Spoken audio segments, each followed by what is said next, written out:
আমি অন্তঃপুরের মেয়ে, চিনবে না আমাকে। তোমার শেষ গল্পের বইটি পড়েছি শরৎবাবু, বাঁশি ফুলের মালা। তোমার নায়িকা এলোকেশীর মরণ দশা ধরেছিল ৩৫ বছর বয়সে। ২৫ বছর বয়সের সঙ্গে ছিল তার রেশারেশি। দেখলেম তুমি মহোদয় বটে, জিতিয়ে দিলে তাকে। নিজের কথা বলি, বয়স আমার অল্প। একজনের মন ছুঁয়েছিল আমার এই কাঁচা বয়সের মায়া, তাই জেনে পুলক লাগতো আমার দেহে। ভুলে গিয়েছিলেম অত্যন্ত সাধারণ মেয়ে আমি। আমার মতো এমন আছে হাজার হাজার মেয়ে। অল্প বয়সের মন্ত্র তাদের যৌবনে। তোমাকে দোহাই দিই, একটি সাধারণ মেয়ের গল্প লেখো তুমি। বড় দুঃখ তারও স্বভাবের গভীরে অসাধারণ যদি কিছু তলিয়ে থাকে কোথাও, কেমন করে প্রমাণ করবে সে? এমন কজন মিলে যারা তা ধরতে পারে? কাঁচা বয়সে জাদু লাগে ওদের চোখে। মন যায় না সত্যের খোঁজে, আমরা বিকিয়ে যাই মরিচিকার দামে। কথাটা কেন উঠল তা বলি। মনে করো তার নাম নরেশ।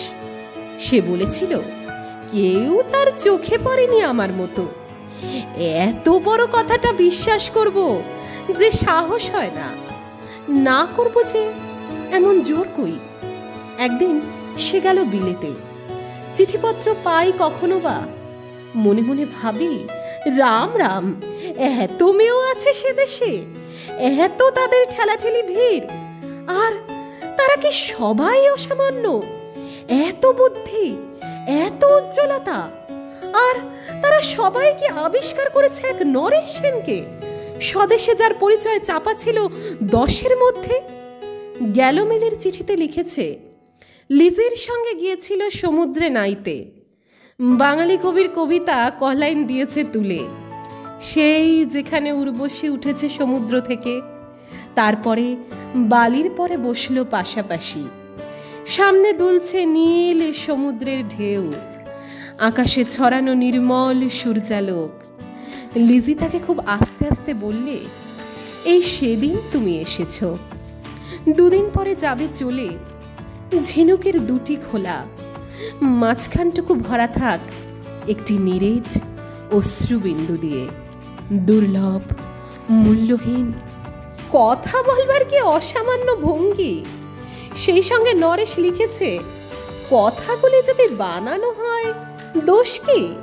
কিন্তু চমৎকার। হিরে বসানো সোনার ফুল কি সত্য? তবুও কি সত্য নয়?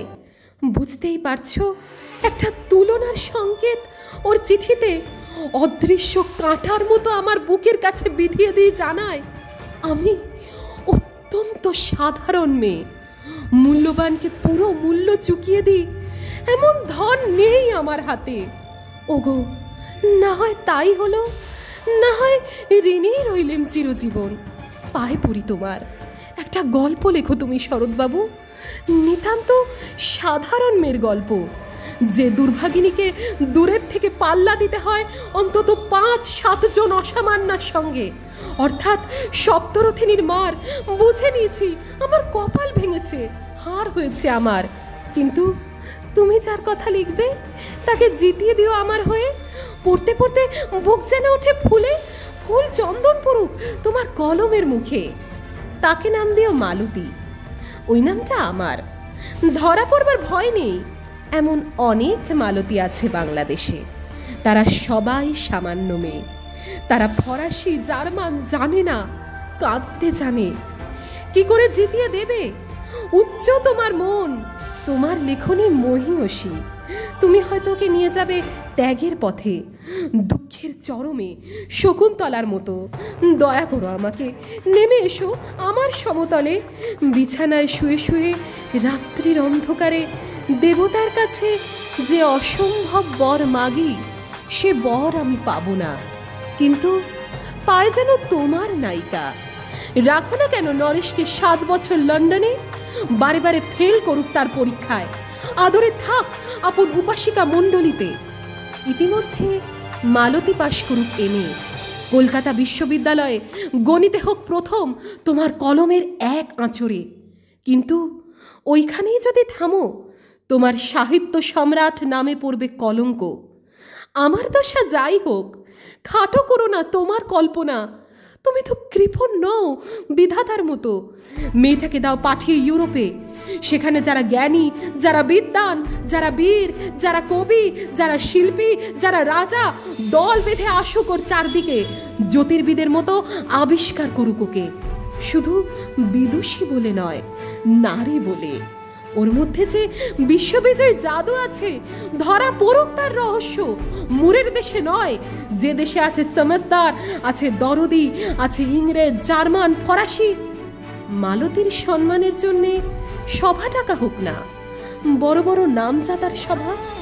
মনে করা যাক সেখানে বর্ষণ হচ্ছে মুষলধারে চাটুবাক্য, মাঝখান দিয়ে এসে চলেছে অবহেলায়, ঢেউয়ের উপর দিয়ে যেন পালের নৌকা। ওর চোখ দেখে ওরা করছে কানাকানি। সবাই বলছে ভারতবর্ষের সজল মেঘ আর উজ্জ্বল রৌদ্র মিলেছে ওর মোহিনী দৃষ্টিতে। এইখানে জনান্তিকে বলে রাখি, সৃষ্টিকর্তার প্রসাদ সত্যি আছে আমার চোখে, বলতে হলো নিজের মুখেই। এখনো কোনো ইউরোপের রসজ্ঞের সাক্ষাৎ ঘটেনি কপালে।